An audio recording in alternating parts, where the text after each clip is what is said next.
Hello and welcome to the Big Picture Business Program, Benchmark. I'm Savitri Rodrigo. Today we turn the spotlight on the apparel industry, one of Sri Lanka's biggest success stories. And who better to provide some unique insights into this industry, given the very valuable experience he has in apparel, but Dian Gomes, Chairman of Hella Clothing. Good to have you on the program, Dian. Good to be here, Savitri. So you're wearing a new hat now. Yes. Enjoying it? Of course. It's a great challenge. How do you view the apparel industry these days? I think apparel industry, it's a great industry. It's a tough industry. But I think it's Sri Lanka's one of the largest industries and the largest creator of employment. We have nearly, I think, 500 factories, millions of people, depending on to the industry. It's done very well. Currently, it's about 5 billion turnover export industry. So it creates, if the apparel industry dies here, I think basically the country will really suffer. So it's so important. Do you feel that we are putting too many eggs in one basket when it comes to that industry? I think we are struggling in one sense, but also doing well in a different sense. The big boys are doing very well. The factories are full. They have moved forward. They have looked at different unique selling points for the country. But the smaller factories are still struggling. So the EU is looking at a GSP plus application with more positivity. What are our chances of getting that? I think we will get it. I have the confidence that the government is working on it positively. Most probably within the next 12 months, we should get it. If we get it, it will be a great breakthrough for us, for the apparel industry, because we'll be much more competitive. We'll be able to compete toe-to-toe with countries like Bangladesh and Vietnam. China is getting expensive, so that will give us a unique selling point for the European businesses. So if we are looking at the apparel industry per se, and given that we are competing against some big countries also in terms of volume, what are the avenues that we should be looking at? I know the apparel industry has now formulated its third 5-year plan. It is looking at trade concessions with the EU. It's looking at bilateral trade agreement with China. There are lots of things that are happening. What are the avenues we should be looking at? I think there are two aspects to this.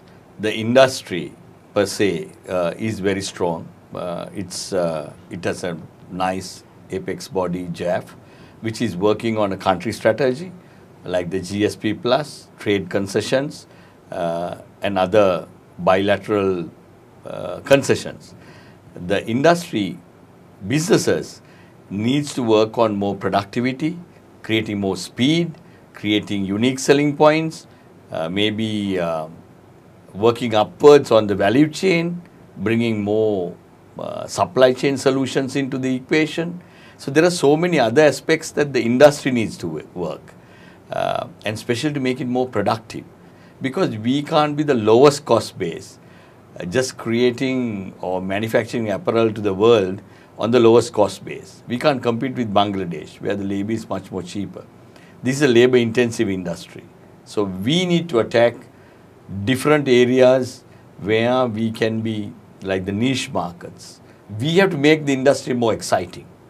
We need to get a new brand that to move away from, I think we worked very hard at it, to move away from this Juki brand culture. It's a great sustainable industry where it's not sweatshop culture like some of the other parts of the world. Sri Lanka is very compliant. We don't have child labor. We don't have any factories which are, I would say, non-compliant. So with those aspects, the industry has another good 15 years to run. Has the garments without guilt strategy helped the apparel industry? Of course. Because when you think of Sri Lanka, the first thing which comes to the buyer's mind, that it's an ethical destination. But when you think of Bangladesh or some of the other places, because of the Rana disaster and some of the other disasters, that has left a very, very negative impact on those countries. So we are still looking very positively in that aspect. Global trends wise, what should manufacturers be looking for?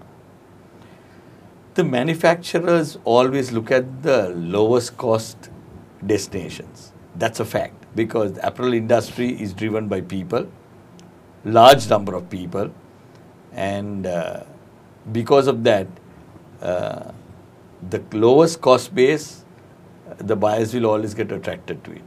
So what is the new destination? I would say the last frontier for apparel is Africa. And the new buyers are going to Africa because it has a lot of trade concessions as well. Say countries like Ethiopia, Kenya gives absolute duty free to US. Ethiopia gives duty free to virtually 80% of the world. So major brands will always want to manufacture in those countries, which is a huge disadvantage to Sri Lanka. And also they would look at not putting all the eggs in one basket. So they would like multiple locations. That's why the larger players like Hydromoney, MAS, Brandex, and some of the other big players have operate in different parts of the world. Not because they are the cheapest, but because they need to divest from country risk in terms of the buyers. So the buyers would be more comfortable not putting all the eggs in one basket. What about more value addition, more technology? You mentioned that the big boys are doing okay. Yes. What happens to the mid-tier and the lower tier? Is there enough innovation going on, enough value addition going on, enough technology being infused? Not for the small scale factories, because they cannot attract the talent. There is going to be war on talent, because the differentiator is going to be talent. How do we pick the best engineers who go and work in different parts of the world, who study in different parts of the world, who's exposed to different aspects of innovation, working with the best Sri Lankan talent? That's going to be the differentiator. So if you are too small, you can't attract the talent. And attracting the talent, the most important thing is the brand. People like to work for a brand. People like to work for companies which gives them something more than money.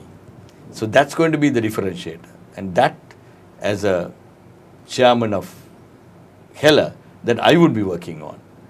Branding, attracting the best talent. Because without talent, you are dead.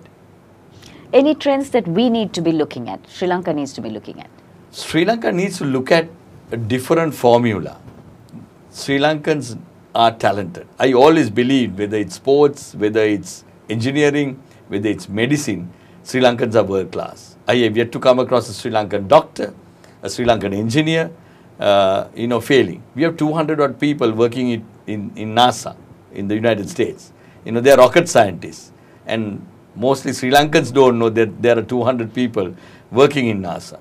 And if you look at all, whether it's Google, whether it's Microsoft, there are so many Sri Lankans working in that Western hemisphere, making Sri Lanka proud. What we need to attract some of them to Sri Lanka.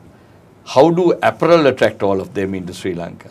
That is to create a new platform, a new innovative platform, sharing of wealth platform, sharing of maybe a freedom platform, because the young millennials are not like me. I joined the industry in 1990 and I was with MAS Holdings for 26 years. I saw it growing through to a huge conglomerate. But the young millennial, they have different aspirations. They want instant gratification. They want things to do. They need to have more freedom. They need to startups. They want to do something on their own. So how do you create a platform for that? I think apparel industry needs to look at things differently in the next 10 years to come if they were to attract and retain talent. That's going to be the biggest challenge for all of us. So we're going to continue this conversation. Time for a commercial break. On the other side, when we speak with Dian and continue Benchmark, he will talk about Sri Lanka's global competitiveness and whether we are actually doing enough to reach out to budding entrepreneurs. Stay with us.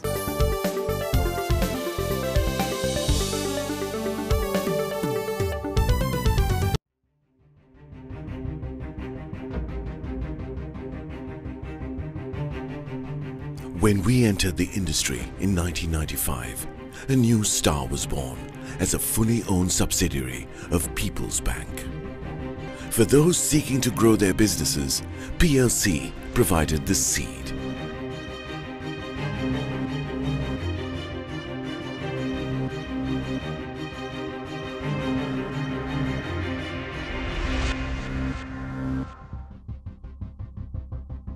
We are not only Sri Lanka's #1 leasing company, but also the largest non-banking financial institution.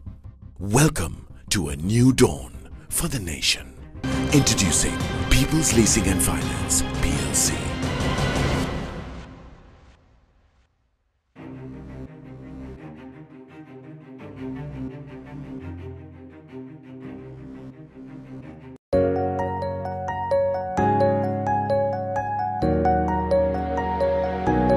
We understand that savings provide for life's special moments. That's why we were the first bank to introduce an incentivized savings scheme, Pathum Vimana. We changed how a nation felt about savings because we believe in banking beyond transactions. HNB, your partner in progress. Thank you for staying with Benchmark. We are continuing our discussion with the chairman of Hella Clothing, Dian Gomes. Dian, if you look at Sri Lanka's competitiveness, I think we moved up something like 5 ranks from 73 to 68 in the world's most competitive economies for 2015-2016. When you look at Sri Lanka, how do you see Sri Lanka's global competitiveness? I think not good enough, but we can do better. Why aren't we good enough? Because it's not because our workers are not productive. It's the attitude of both the management and convincing the workers to make it a win-win situation. We don't do that. We don't do enough because it's an issue with the middle management. The middle management, once they sit in their chairs, they still try to practice the old top-down culture. We need to be very inclusive. We need to move into new areas of management and new areas of philosophy where we bring the workers to a much more empowered culture. And that is what lacks across the board. There are companies who are doing it, there are companies who excel at it, and there are companies who just do not do at all. So you got on a 1 to 10 ranking, companies which are on the high scale of 9 or 8, and there are companies which are on 2 and 3. So how do we bring everybody into a common platform? Whether it's apparel industry, whether it's ceramics, whether it's the woodworking, how do we bring them to the same platform is the issue. Now there are 2 aspects to it. One is the people who are export oriented, they had a bigger advantage because they have to compete globally and we don't have any protection. Somebody is cheaper in Bangladesh, somebody is cheaper in China, we lose our business. So we have to make it productive, otherwise we are out of business. The domestic industry boys, they don't concentrate so much. They tend to duck and dive on safeguarding themselves through tariffs, some protectionist stuff, and maybe do different way. But I think everybody needs to get into the same page. So this is an era where people are smart. I mean, when I joined the industry in 1990, Savitri, the workforce came from a very different culture, very different thinking. Today, 80% of any apparel worker has a phone, and I think 50% of them have a smartphone. They are on the Facebook. So it's a very different, work culture that you are dealing with. So how can we make them understand to make it more productive? It can't be top down. It has to be more inclusive. It has to be empowered. And if you look at the apparel industry, 90% of them are women. And they are world class. They can be made world class if you handle it right. So we've been talking a lot about HR. Now, whatever may be said and done in any industry, there are skill gaps. Yes. What do we do about those? How can we bridge those gaps? I think it must start at the school level. It must start at the university level. We tend to look at it in a very academic sense. The kids are more parrots. They tend to kind of memorize things and repeat it. And that's what I did when I was doing my A-levels. That's what we looked at 20 years or 25 years ago. But the world is very different in terms of education. And most important thing, the differentiator is teaching leadership. Because leadership is the USP that Sri Lankans have, getting into the industry. If you look at the apparel industry in Bangladesh, 80% of the management, who runs that $15 billion industry comes from Sri Lanka.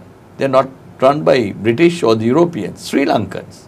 So we have proved to the world that we have got what it takes. But why can't we do it here? That's a question each one of us needs to ask. The industry needs to ask. How can we retain these guys? Otherwise, we'll be exporting our technology, we'll be exporting our talent to the rest of the world. Does the apparel worker get enough by way of remuneration and benefit? I'm talking across the board. I'm not talking about the select few big boy manufacturing plants. But in general, how is their welfare?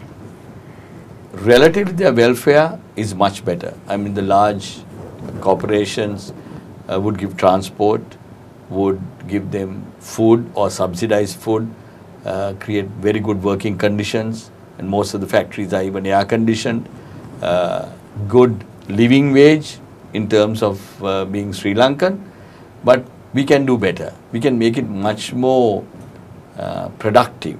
I believe if we take care of the machine operator level better, incentivizing them through productivity, we can do some wonders. We are still, a lot of people are very apprehensive of that because there's a feel that if you give them more, that you spoil them. I believe the other way around, because I always believed if you take care of the people very well and put some key performance indicators and some performance indicators to people, generally people are positive. I believe in a very positive sense in anything what I do. Now you're a budding entrepreneur yourself. You've managed to create entrepreneurial ventures with your creativity passions, putting those in there and doing very well with it. Do you think enough is being done in Sri Lanka to hone these budding entrepreneurs, especially at grassroots level? No, because we don't have forums, we don't have angel investors to help these young guys. There are few foundations doing it, but we are not big enough. Sri Lanka is not big enough. Sri Lanka is not doing enough. I think the government needs to take private government partnership to create a fund for venture capitalists. I think we are not good as maybe India or the Western Hemisphere. I'm no expert on this, so I can't talk freely on this. But I see if there's a young entrepreneur, the banks, the venture capital funds, it's tougher for them to start.